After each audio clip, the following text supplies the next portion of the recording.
not just the controversy between the Senate and the governors on devolution implementation, about appointments, what's going on in the judiciary, the work of the Salaries and Remunerations Commission, and so on and so forth, the National Land Commission complaining about being starved of resources it's needed. Now, where has ODM been?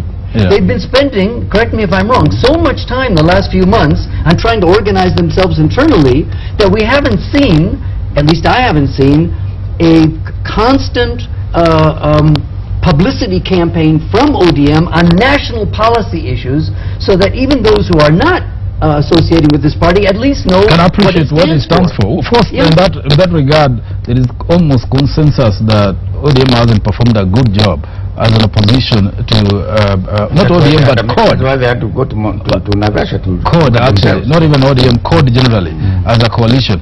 Caesar, I just wanted to put this to you. Is this election a succession election within ODM? Yes, it is to a large extent.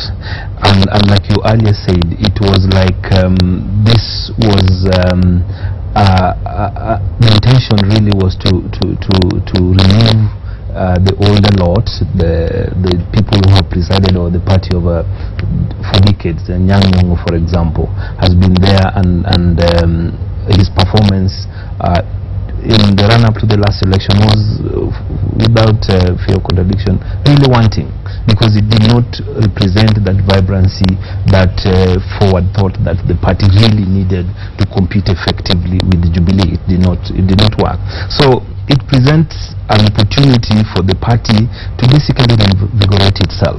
Now, there's a point that you really brought, that we are dealing with a situation where a party is not ready to accept the democratic practices that would make the party stronger. Because if you looked at the arrangements that have been made this far by the party, I think there could have been more thought, more emphasis on bringing party members together in a way that everybody would feel that they're involved, that their vote counts.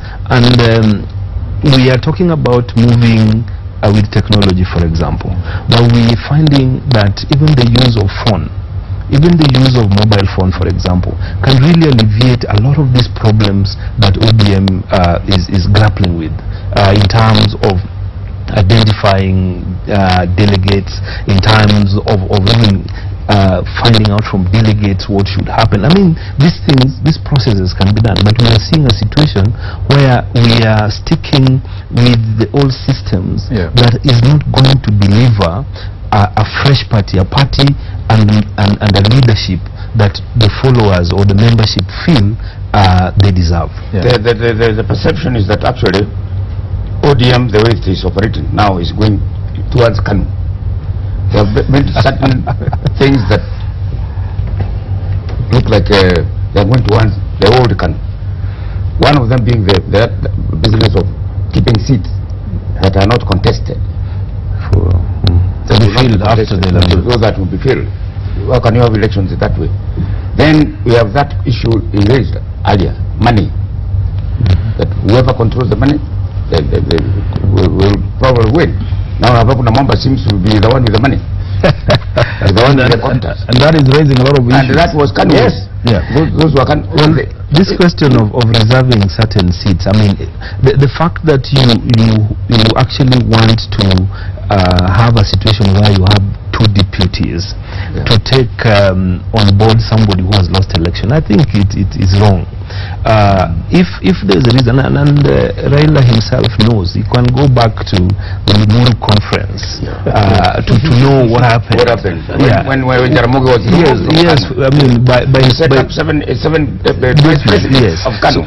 So the history bears out that is a wrong thing to do. But however, just to finish, I think a party must also find ways and means of trying to get, say, regional representation. If these elections do not bring in that aspect of regional representation, for example, you could find ways and means of probably having provincial representatives or something like that. And this can be done not necessarily today, but this can be done by the party system that will be put in place. Yeah, we are coming to, we are running out of time. I want to come to, make it very brief so that I can answer you into, and as we go into the next place, I want us to be futuristic and do some projections about this poll as we tie up. Right. Just on Caesar's point about the regional face, I would just like to ask my colleagues here, the appearance of Senator Zani as supposedly a favored candidate by the established leadership for Secretary General. We know that in the last election, 75% of those voters who did register, Kenyans who registered and voted at the coast, voted for Raila Odinga. And yet turnout in the coast was way below the national average. National average, according to IBC, was 86%. At coast, it was under 70. We've also seen in the last month or so some coast MPs in ODM talking about forming a coast party. Even the chair of the Coast Parliamentary Group, Mheshimiwa Mungaro.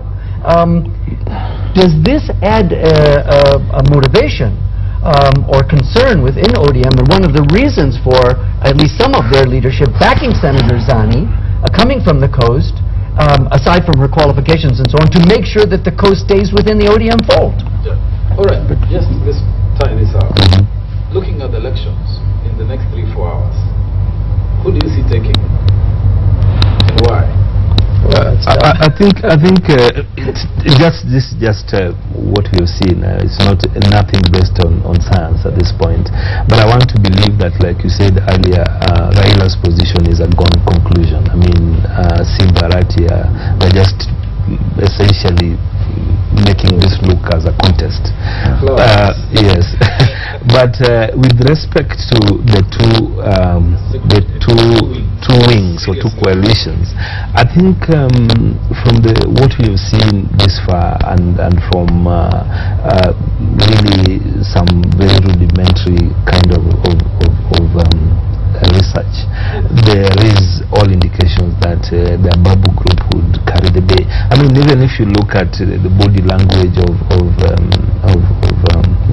Kajwang and Oparanya, and the fact that they actually want this they want the party to create more seats to accommodate losers. It's a sign that really.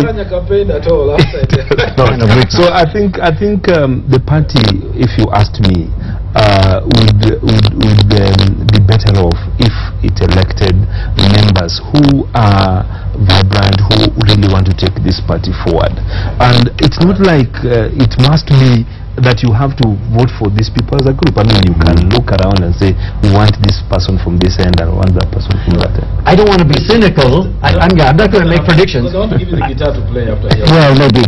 I would just say, regardless of the outcome, the fact that you're having us with this discussion, and also some of the questions that your colleague Hussein Mohammed, in his interview with Raila Odinga the other night, there is so much more interest in these elections if there was no competition for these seats. I mean, it attracted so much attention, and that is both a very big possible benefit as well as a risk of damage, as Caesar said. If they have a closely contested competition, or whatever the results are, but if the losers accept defeat and say it was they accept the process, that will give a big boost to ODM moving forward. Much more than if it was no contest and there was no competition or anything. Your bet?